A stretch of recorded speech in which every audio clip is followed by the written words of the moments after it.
My story at its beginning is similar to that of so many women in the workforce of the 1970s, faced with being fired or having to quit because of sexual harassment. I was married with 5 children, born only about a year or so apart, and was working at part-time minimum wage jobs with hours that suited the employer and without protection. As a family, it was hard to make ends meet. With my income, we were just about able to stay ahead of the bills.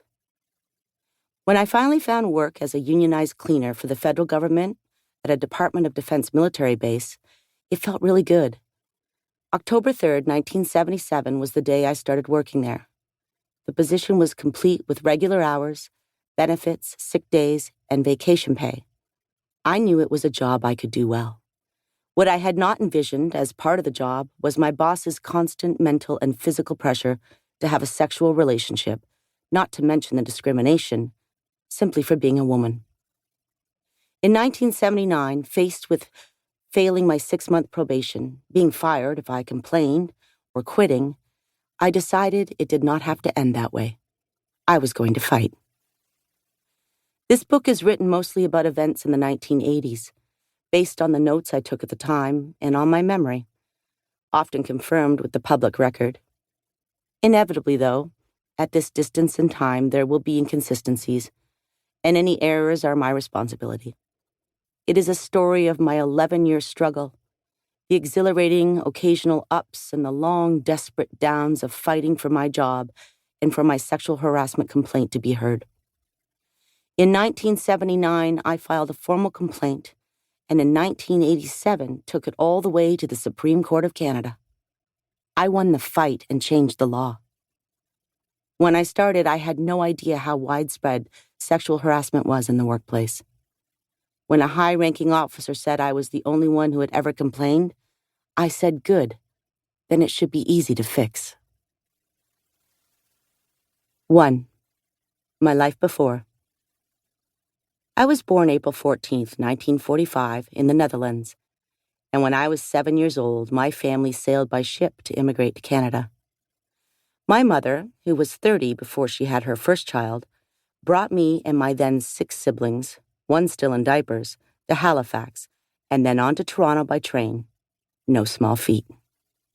My father had arrived 6 months ahead of the rest of the family to prepare for our arrival.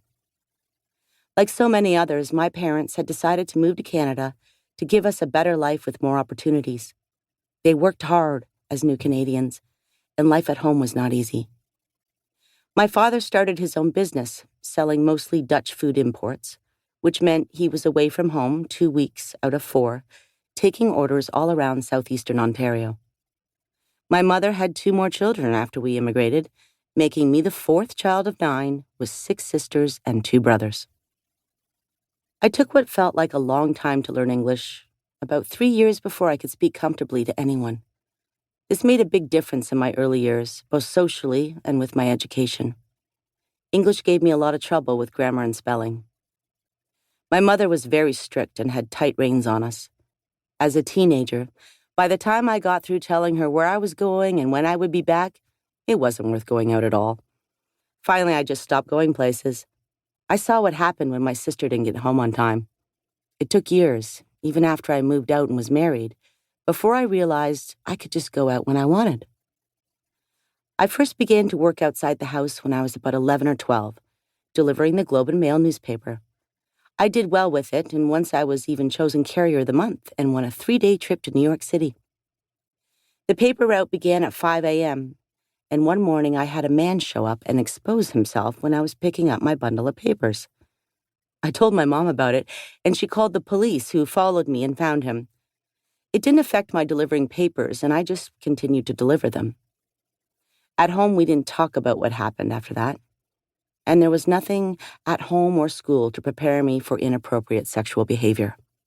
Sex was just not talked about at home. I'd say my sex education amounted to my mom giving me a book about periods shortly after mine began, and in school, we were told not to have sex because of venereal diseases. In high school, I did well enough at my studies, but was too shy to make friends. School was 2 miles away, and for the first 2 years, I would ride my bike. I felt good about this. It saved me a lot of time and effort. The books were heavy,